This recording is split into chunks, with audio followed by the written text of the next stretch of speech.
एक चमकदार रविवार की सुबह थी। पंछी चहचहा रहे थे, आसमान साफ था और छोटा कद्दू अपने लाल रंग की साइकिल को अपनी टी शर्ट के कोने से चमका रहा था। कद्दू, जरा दूध ले आओ डेयरी से।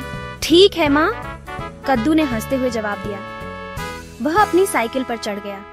साइकिल के आगे वाली छोटी टोकरी में वह दूध रखने वाला था। कद्दू को साइकिल चलाना बहुत पसंद था।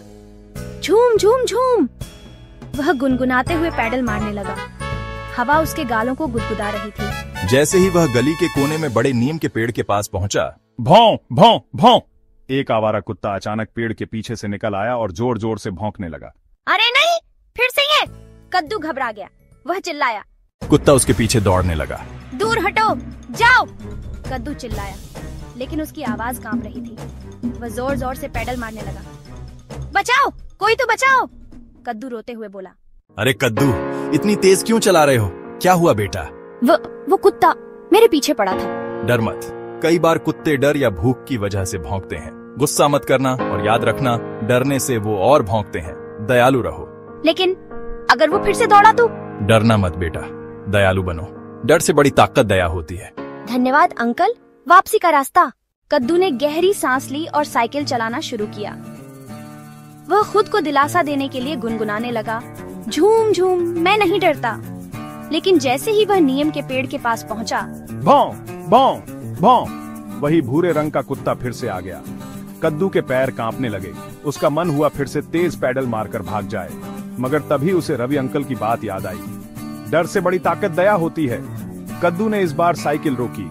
उसका दिल जोर जोर से धड़क रहा था, पर उसने हिम्मत जुटाई।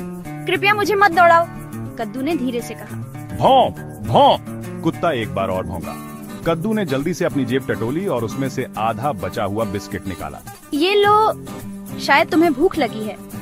कद्दू ने बिस्किट धीरे से उसके सामने फेंका। कुत्ता भौंकना बंद कर दिया।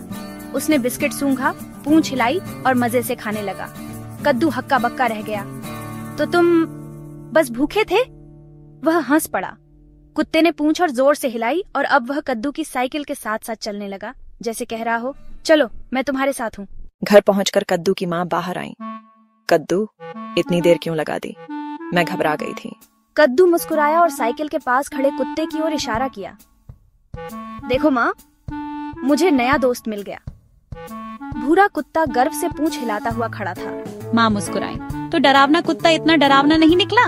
कद्दू ने छाती फुलाते हुए कहा। नहीं माँ, वो बस भूखा था।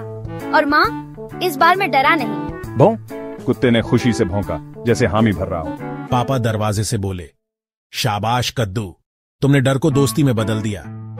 उस दिन से जब भी कद्दू दूध लेने डेयरी जाता, भूरा कुत्ता उसके साथ साथ चलता, जैसे उसका वफादार पहरेदार हो।